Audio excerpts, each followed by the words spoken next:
बिस्मिल्लाहिर्रहमानिर्रहीम। अस्सलामु अलैकुम दोस्तों, welcome back to my YouTube channel M Tech Vlogs. प्यारे दोस्तों, उम्मीद करता हूं कि आप सब लोग खैरियत से होंगे। दोस्तों, आज मैं आपकी खिदमत में एक न्यू वीडियो के साथ हाजिर हुआ हूं। आज की इस वीडियो में मैं आपको बताऊंगा कि आप इंस्टेंट गीज़र को कैसे रिपेयर कर सकते हैं और इसके अंदर क्या क्या कंपोनेंट लगे होते हैं और इनको कैसे चेक करते हैं कि इसके अंदर जो भी फॉल्ट है उसको कैसे फाइंड कर सकते हैं। तो चलिए दोस्तों, वीडियो को शुरू करते हैं।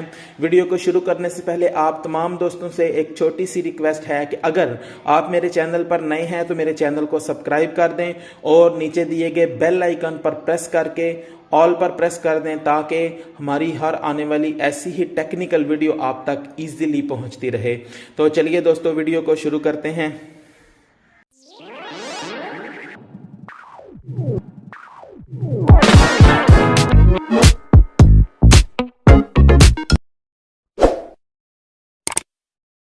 दोस्तों, सबसे पहले मैं आपको बता दूं कि इसके अंदर क्या क्या कंपोनेंट होते हैं।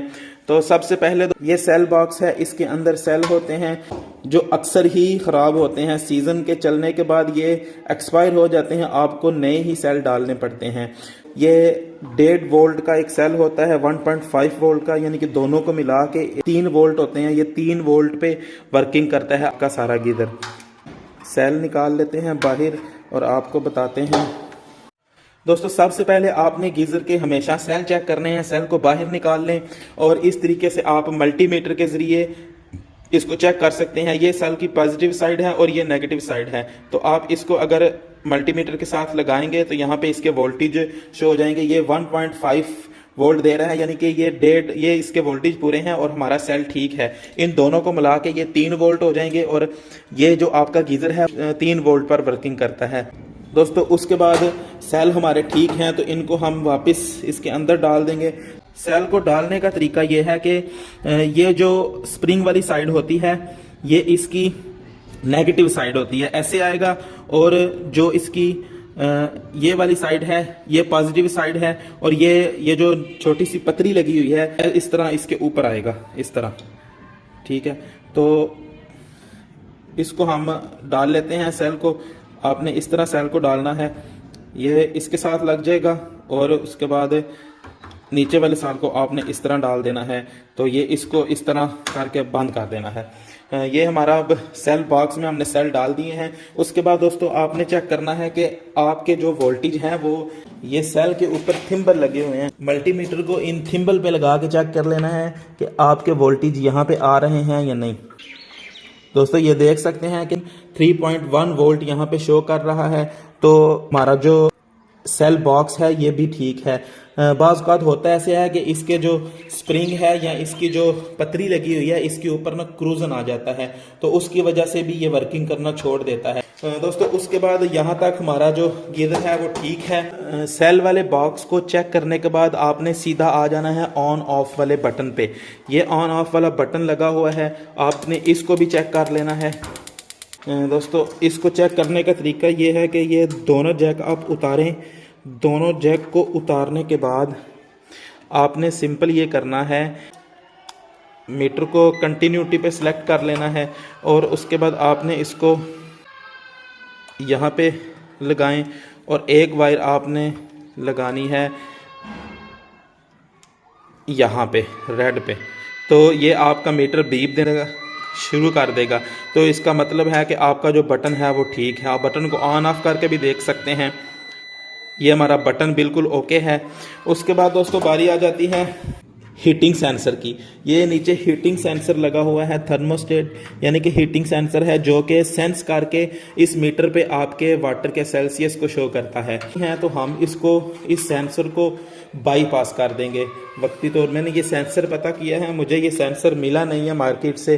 तो कुछ इस तरीके से आपने हीटिंग सेंसर को भी फिक्स कर लेना है और इसको प्लास की मदद से टाइट कर लें ताकि यहाँ से पानी की लीकेज ना हो बाद में। ये हमने टाइट कर लिया इसको और इसको बाईपास कर देंगे क्योंकि इसकी केबल टूट चुकी हैं और यहाँ पे सोल्डरिंग का ऑप्शन भी नहीं बचा हमारे पास। तो के बाद दोस्तों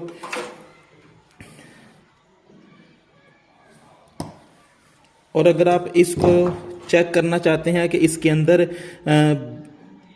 ये जो मैग्नेटिक सेंसर है इसके अंदर वोल्टेज आ रहे हैं या नहीं, तो ये जो जैक इसके साथ लगा हुआ था इसको हम उतार लेंगे। इसको उतार के आप इसको शॉर्ट करेंगे तो आपका जो गीज़र है वो ऑन हो जाएगा। ये देखें, ये बाईपास हो गया सब कुछ और ये हमारा गीज़र ऑन हो गया है। लेकिन इसको करने का, ये आपको बताने का मकसद ये है कि यहाँ पे ये मैनुअल ऑन होगा, ऑटोमेटिक ऑन नहीं होगा।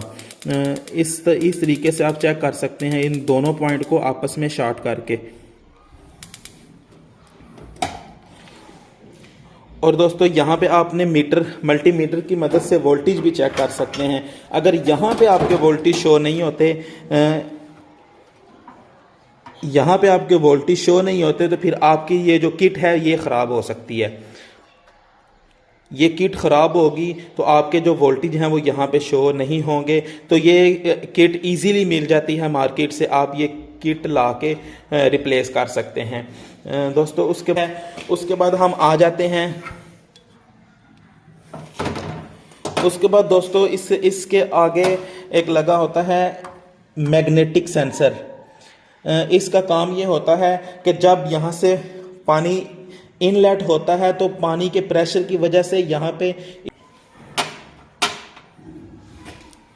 ये इस तरह की एक नोजल होती है जो कि पानी के प्रेशर की वजह से इसके आगे आ जाती है।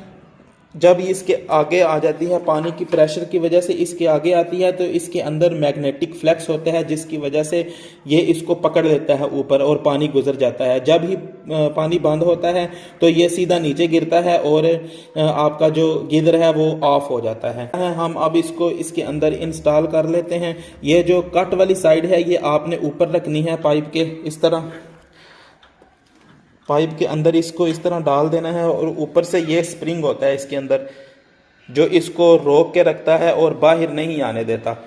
तो आपने इस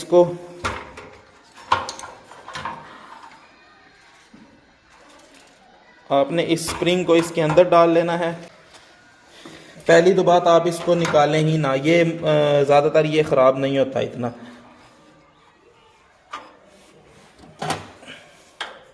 हम इसको इसके अंदर दिखेल देंगे।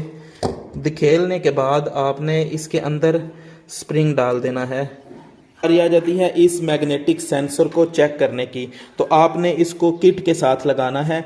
ये किट यहाँ पे जैक लगा होगा, आपने इसको अटैच करके, और अगर आपके पास कोई भी मैग्नेट है तो उसकी मदद से भी आप इसको चेक कर सकते हैं कुछ इस तरीके से। वक्ती तौर हमने इसको बाईपास किया हुआ है, स्विच को बाद में हम लगा लेंगे। कुछ इस तरीके से आप इसको सेंसर को चेक कर सकते हैं। तो ये हमारा सेंसर भी ओके है बिल्कुल। उसके बाद दोस्तों बारी आ जाती है, ये एक रिले है, ठीक है, गैस रिले भी बोलते हैं इसको। ये एक गैस रिले है। जब इसके अंदर 3 वोल्ट पे ये वर्किंग करती है। जब इसके अंदर 3 वोल्ट आएंगे तो ये जो स्प्रिंग है ये थोड़ा सा प्रेस हो जाएगा और गैस इसके आगे से गैस गुजर जाएगी। जब ये गीज़र आपका ऑफ होगा तो ये गैस भी ये जो आपको नीचे होल नजर आ रहा है इसके आगे ये आ जाएगा, तो गैस गीज़र के अंदर नहीं जाएगी और गीज़र आपका वो वर्किंग नहीं करेगा। बाज़ बात ये भी ख़राब हो जाती है, तो आप ये मार्केट से परचेज कर सकते हैं, इजीली मिल जाती है लाके। तो इस जैक के साथ अटैच करके यहाँ पे शिफ्ट कर दें। 2 स्क्रू लगे होते हैं इसके साथ, और इसके अंदर एक वाशल भी होती है। ये जो वाशल है ना, ये आपने जब भी इसको चेंज करना है तो ये वाशल भी आपने चेंज कर लेनी है। बाज़ बात ये वाशल ख़राब होती है जिसकी वजह से आपकी जो गैस की लीकेज है वो होती रहती है। तो आपने इस वाशल को यहाँ रखना है। ये जो किनारी बनी हुई है इसके ऊपर आपने इस वाशल को रख देना है और ऊपर से इसको रख के तो आपने बंद कर देना है। इसको आप जिस तरह मर्जी रख के बंद कर दें। 2 स्क्रू लगे होते हैं, इसको रख के बंद कर देंगे, ये फिक्स हो जाएगी। बहुत ही इजी है इसको रिपेयर करना दोस्तों। और इसको चेक करने का तरीका ये है कि आप सिंपल इसको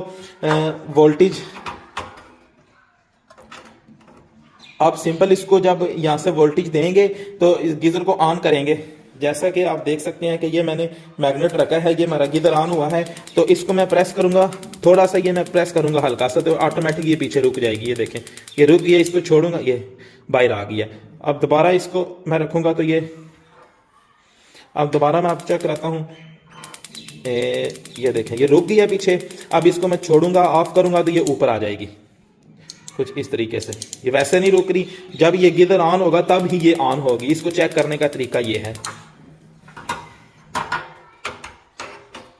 और अगर दोस्तों ये भी आपकी ठीक हो तो आप यहाँ पे वोल्टेज चेक कर सकते हैं। मल्टीमीटर के जरिए आप यहाँ पे वोल्टेज चेक करें। अगर आपके यहाँ पे वोल्टेज आ रहे हैं, अगर आपके यहाँ पे वोल्टेज शो नहीं होते, ये जो किट से जो दो तारें आ रही हैं यहाँ पे आपके वोल्टेज शो नहीं होते, तो फिर आपकी जो किट है वो खराब है। इसको आपने मीटर को वोल्टेज पे सिलेक्ट कर लेना है। वोल्टेज डीसी वोल्ट पे सिलेक्ट करके तो आपने ये जो दोनों इसके टर्मिनल हैं इसके साथ लगाएंगे तो ये यहाँ पे वोल्टेज शो कर लेगा। इसका मतलब ये है कि हमारी किट भी बिल्कुल ठीक है, क्योंकि ये वोल्टेज 3 वोल्ट पास कर रही है, तो ये हमारी किट भी बिल्कुल ओके है। तो हमारे जो गीजर में मसला ये था कि मैंने ये गीजर खोला है तो इसकी जो जितनी भी तारें हैं वो सब काटी हुई थी। इसके अंदर कहीं से चूहा आ गया था तो उसने ये एक सारी वायर इसके अंदर से काट दी है। तो मैंने वायर को रिपेयर किया और उसके बाद ये जो हीटिंग सेंसर है इसकी केबल बिल्कुल उसने काट दिया है। बिल्कुल ही यहाँ पे सोल्डरिंग भी नहीं हो सकती, तो इसलिए मैंने इसको बाईपास कर दिया है। ये मैंने मार्केट से देखा है, मुझे मिला नहीं है, तो इसलिए मैंने इसको रिप्लेस नहीं किया। इसके बगैर भी हमारा काम चल जाएगा, गीजर हमारा वर्किंग करता रहेगा। सिर्फ ये है कि यहाँ पे ये शो नहीं करेगा, यहाँ पे सेल्सियस पानी के शो नहीं करेगा कि पानी आपका कितना गर्म है। और दोस्तों बाज़ औक़ात इसके अंदर ये भी मसला आ जाता है कि ये जो आपके ये जो लाइटर की वायर्स हैं ये लूज होती हैं, इसकी वजह से ये लाइटर आगे नहीं जा रहा होता आपका।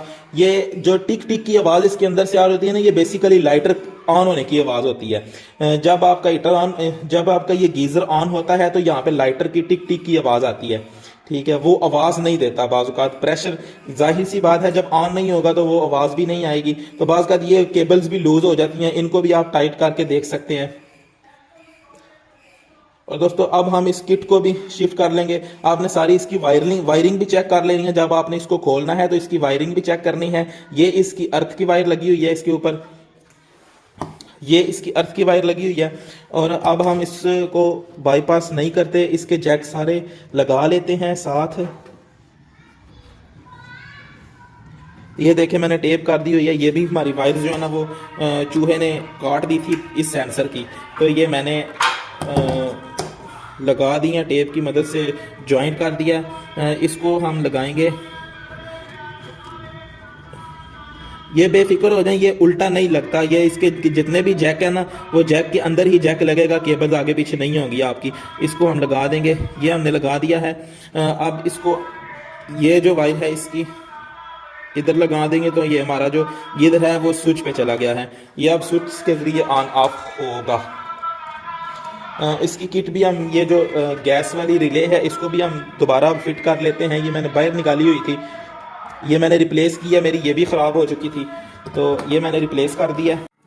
इसको फिक्स करने के लिए वायर्स को आपने एक बार साइड पे कर लेना है सारी वायर्स को, ताकि ये इजीली अपनी जगह पे फिक्स हो सके। तो इसको हम यहाँ पे फिक्स करेंगे। ये अपनी जगह पे बैठ चुका है। अब इसको हम स्क्रू लगा देते हैं दोनों तरफ।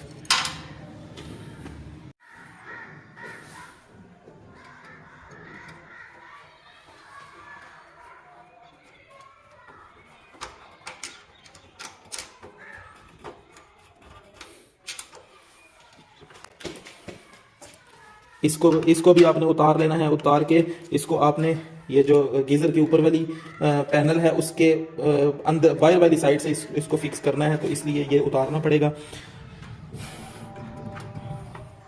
ये जो जैक है ये लगेगा इसके साथ, गैस किट के साथ लगेगा। ये जो 3 वायर वाला जैक है जो किट से आ रहा है ये लगेगा हमारी जो गैस वाली रिले है इसके साथ। और उसके बाद ये जो हमारा जैक आ रहा है ये लगेगा हमारे बटन के साथ। ये जो ऑन ऑफ वाला बटन है उसके साथ लग जाएगा। और उसके बाद ऑन ऑफ वाले बटन से बटन का जो जैक है वो लगेगा मैग्नेटिक सेंसर में। ये हमारा मैग्नेटिक सेंसर में लग गया जैक। और उसके बाद दोस्तों बारी आ जाती है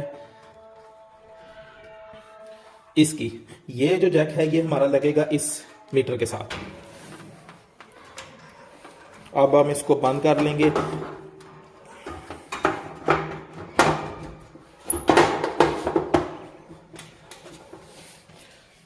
इसको चला के दिखाता हूं मैं। अब इसको अब उल्टा करेंगे ना तो ये ऑन हो जाएगा इस तरह। ये देखिए हमारा गीज़र जो है ना वो बिल्कुल रेडी हो चुका है, ओके हो चुका है। अब हम इसको इंस्टॉल करके और आपको पानी भी दिखाते हैं कि पानी, ये गीज़र हमारा ठीक हो चुका है और पानी भी गर्म करना स्टार्ट कर दिया है इसने।